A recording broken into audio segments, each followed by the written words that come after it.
we got to get into whatever is going on with Adrian Wojnarowski versus Shams Charania over who's going to be coach of the Lakers. I fell asleep fairly early last night, and then I awoke to all these text messages to this end.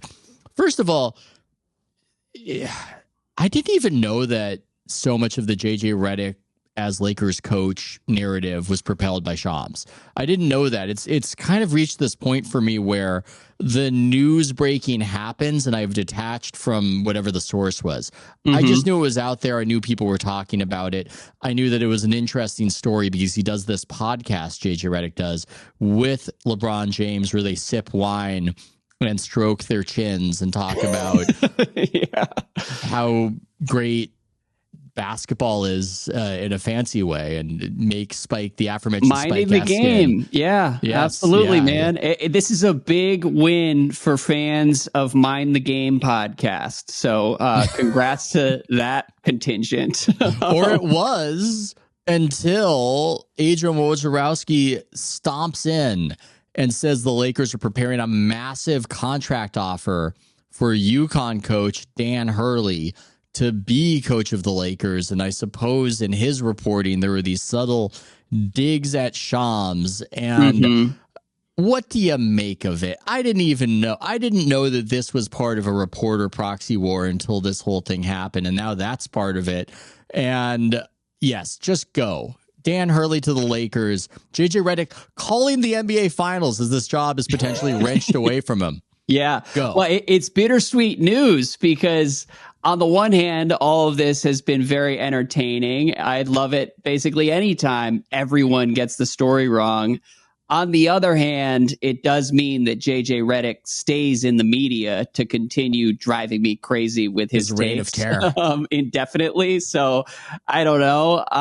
The Shams Woj aspect of this, I gotta say, one of the first times, maybe the first time I ever felt truly old was roughly 10 years ago, where I discovered like the bizarre subset of Twitter that follows the Shams Woj war pretty closely. And there's all these weird memes and it's like, oh, Woj dunked on Shams this morning. How is Shams going to respond?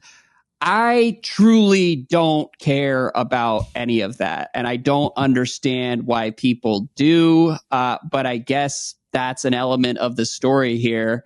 I'm more interested in JJ Redick being relegated to announcing. When you think about what it actually means, it's like, oh shit, Woj got a phone call from Dan Hurley today, and then he just fucking rubbed Shams' face in it. And it's like, oh, this is why Woj is the king. Well, I don't know. I mean, apparently the Lakers have been interested for the last month. Nobody knew any of that. So I guess we're not learning anything we weren't always going to learn as the Lakers zero in or target Dan Hurley, as Woj reported today. And the back and forth, who breaks what first, I just could not give less of a shit about that particular ongoing blood feud. But it is a weird dynamic with Shams. I don't know how he was sort of used as a pawn by the Lakers throughout all of this. I'm just speculating on this, and I will do some digging on it. Did something happen between Redick and Woj behind the scenes? Because as I look over this article, this Woj article, it really seems like he's rubbing it in, where he's talking about LeBron James, and he says, in a social media post responding to a podcast interview with JJ Redick, James posted on X about Hurley. He's so damn good, all caps, along with his staff. Super creative with their offense. Love it. It just, what is happening here? It's just very bizarre, very strange that Redick clearly wants this job and is going to be calling the NBA Finals as this is all taking place. Will he sound distracted? I want peak Redick. If I'm not getting peak Redick during my finals call, I'm calling ESPN up right now. I'm complaining. Yeah, I mean, I complained about JJ Redick on my podcast this week, and I don't know if my issue is with JJ or the people who celebrate JJ, because honestly, when I think about why he annoys me, on one hand, over the last few years, there have been a number of times, I think you have talked about this on your podcast with Spike Eskin.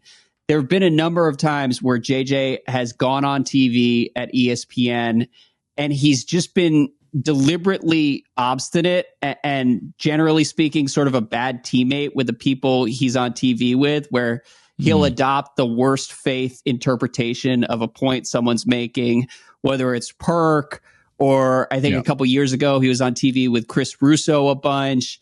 And then the clip goes viral for JJ basically scolding someone and making them look stupid or racist or whatever it may be. And I just find the whole shtick so annoying. You could have. I mean, anybody could be a bad teammate. It's not the 90s anymore, Andrew. The 90s are over. Yeah, exactly. Things have moved on. Sorry, there's progress. I know it gets a little threatening to you that they're looking over the analytics. 3 is more than 2, Yeah. A lot of people don't think drive and kick basketball is bad. The 90s are over. Yeah, it's terrible. And I'm someone who talks to other people for a living, and I'm good at making people look good. So it just bugs me when someone is so consistently hanging teammates out to dry the way JJ did. The other grievance I have is that a lot of what he's doing, he's perfected the art of never saying anything interesting and basically just relaying a bunch of really generic basketball Twitter talking points, but presenting it in a way that appeals to a certain sort of overeducated Twitter user. And somehow that's made him the preeminent basketball announcer that the NBA has. And that's where I don't blame him because he's really good at what he does, but I wish he weren't so exalted by the fellow media members out there. I live in a glass house on this. I was just burping and trying to do it subtly and have it not be noticed for the YouTube product and failing at it. So what can I say about somebody else's podcasting? Well, it's hard. I screw myself. I drink the soda stream during the podcast. It's a terrible idea. I don't know why I do it, and yet I do it. Yeah, how offended would you be if you got a little talk after this is all not worked out and Ben Thompson said, you know what, we're replacing you with JJ Redick. I hate doing it. Look, he's a big name. Yeah, he's a big name. He's been very successful. I'm sure JJ would be a terrific host of Sharp Tech and Sharp China. So I wish him nothing but the best in that endeavor. Sharp China might be tough. Maze is dropping in for a take. Can I drop my theory on what's going on here? Please do. Let's hear it. Yes. So Shams dropped the classic zeroing in, which reminds me of when they used to spoil the draft by using different terms to say that it was a done deal. When they do that every year. Yes. We own a thesaurus. We get it. But Shams dropped that. JJ was mad about it. JJ's only real comment was on the Gojo and Golick show. And he said, I have other jobs. I'm a podcaster. I'm broadcasting the finals. I got stuff to do. And he said, Shams will be addressed after the season. So he's gonna give that Shams a talking to. Then Woj, in classic Woj fashion, is it a big NBA day if we had 10 days off? I'm going to come up with a story out of thin air and float this Dan Hurley thing out there. 1, I'm going to take a shot at Woj. 2, I'm going to deflect the pressure off of JJ, my ESPN teammate who's about to call the finals for ABC. And it's all a smokescreen. It's a smoke bomb. It's not a real Woj bomb. That's my thoughts. Wow. So I don't think it's a smokescreen, but I will remember you, Maze, if 5 days from now they hired JJ Redick instead of Danny Hurley. I don't think Hurley is going at all. JJ, I'm not positive that it's done yet, but it certainly seems like it's done. So wait, does JJ want that Woj article that makes Dan Hurley seem like the greatest coach of all time and makes JJ sound like a podcaster? Yes. I guess that would make more sense overtly because they are on the same team. There's the CAA connection. I just don't know. I feel like if I was JJ and I was actually reading the article, I would feel bad. Like it might have been one of these things where, and we were recklessly if he's already got the job, how bad could he feel? I don't know. Like it's really pumping up Dan Hurley as Red Auerbach combined with Phil Jackson. And that's now something Laker fans can potentially get excited about, though. Yeah. Well, the bar is low because Lakers fans were staring down the barrel of Mind the Game episodes all of next year. And it's just a really weird charade. But they've already told themselves they like that. They've already. I want the podcast when they're coaching LeBron. I want the podcast if Dan Hurley's coaching LeBron. Give me the podcast no matter what, please. Thank you. Oh gosh, I can't really comment on the podcast because I didn't make it past the first 5 minutes of the first episode where JJ is explaining basketball to us. But the Hurley side of it is also interesting to me because I feel like he's being lauded as this home run hire. It does seem like a pretty big gamble on the Lakers' part because to get him out of UConn, I'm sure they have to give him a ton of money and a ton of guaranteed years. And it seems like a reflection of how much college hoops has changed because when we were growing up, Coach K turns down the Lakers, Roy Williams turns down the Lakers. And I don't know, like 20 years ago, being the head coach of a college hoops powerhouse was probably more attractive than being an NBA coach. You just had more security, more influence, more authority. Yeah. And if you could live with recruiting, it was generally pretty great.